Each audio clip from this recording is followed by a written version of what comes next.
So what's going on, guys? It is JM, it's speedboxing. Make sure you guys subscribe to this channel before you click on 20 of the videos. Also comment below in the comment section if you guys have any opinions on what I'm saying in any of the videos.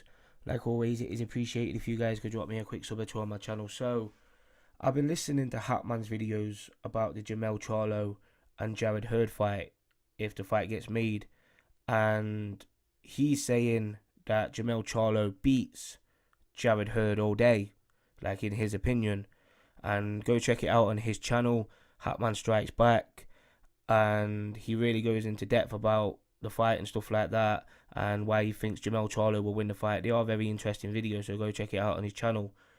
And I'm agreeing with him on this situation. Like, I'm agreeing that Jermell Charlo beats Jarret Hurd, because a lot of people are high on Jarret Hurd ever since he beat Erislandy Lara this past Saturday night, and people have been high on him for a while, saying that he could be the best fighter in the light middleweight division. But to be honest, he doesn't really possess too much. Jarret Hurd, he's a very strong guy. He's very big for the weight. Jarret Hurd, he's tall.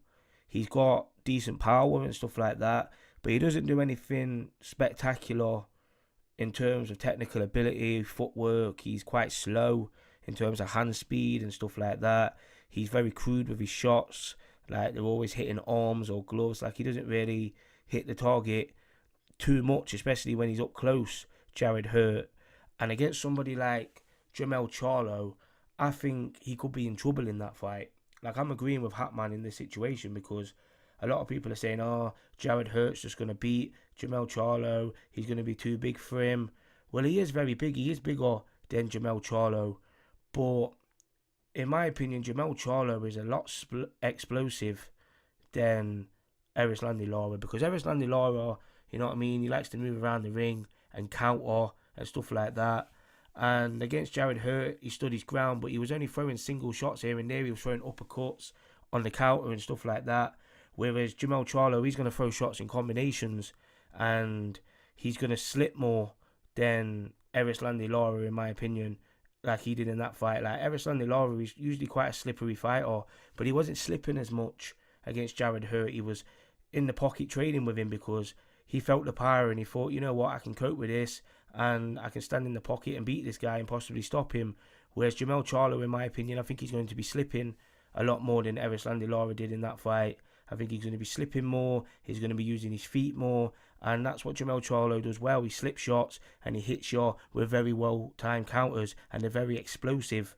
Like, watch his last fight against Erickson Lubin, even though it only lasted for what, about a minute, because a lot of people were high on Erickson Lubin, saying that he's 21 years old, he's going to be the next big thing in the light middleweight division, and he's going to go in there and he's going to dominate Jermell Charlo. Like I said, that was a 50-50 fight, but Jermell Charlo was very crafty in that fight, and he's seen that the kid made a mistake by ducking low when coming in on the inside, and he caught him with a beautiful timed uppercut.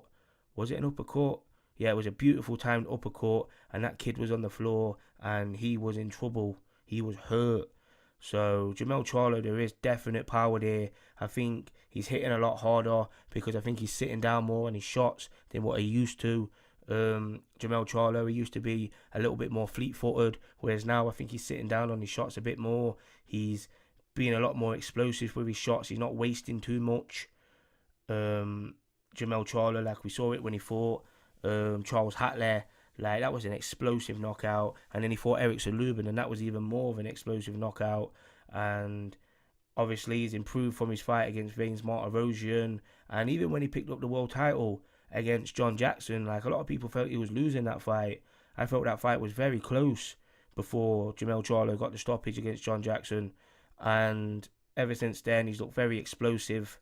Jermell Charlo in his 2 title defenses, and apparently he's going to be fighting Austin Trout on June 9th. His brother Jermell has already fought Austin Trout and beat him via unanimous decision a couple of years ago, and I think that could be a good fight for him. Austin Trout, you know what I mean, is an awkward opponent, and he's seen better days though. Austin Trout, he has seen better days, but I think it could be a good test for Jermell Charlo to see where he's at. And if he goes in there and he puts on an explosive performance against a veteran in Austin Trout, then he'll make a statement to the likes of Jarret Hurd and Saddam Ali, who holds the other world title at 154 pounds.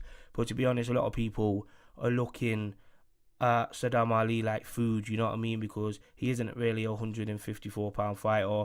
He's a welterweight fighting at 154 pounds.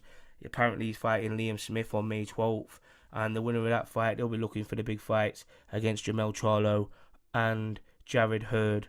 And you've got Kell Brook as well. He's been calling out Jermell Charlo, but I don't see Kell Brook beating Jermell Charlo. Like, I really don't. I think Kell Brook is too much of a stationary target for him.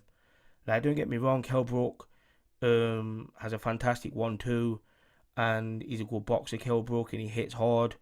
But I just don't see him having enough to beat Jermell Charlo. Like, I think Jermell Charlo will beat Kell Brook if the two fight. I just don't see Kell Brook being the same. I see him being too much of a stationary target, and I just see him getting tagged and lit up by Jermell Charlo. So, yeah, I'm agreeing with Hatman on this situation. I'm agreeing that Jermell Charlo will beat Jarret Hurd because, you know what I mean, Jarret Hurd, he's just a big guy who throws a lot of arm shots, and he's not really that good technically or anything like that. So I don't really understand the buzz, and I'd be picking Jermell Charlo to beat him. But I think it's a very good fight, and I think it's a good fight for the division, because the light middleweight division, or the super welterweight division as it's called nowadays, it always flies under the radar. It's a division that's always flew under the radar.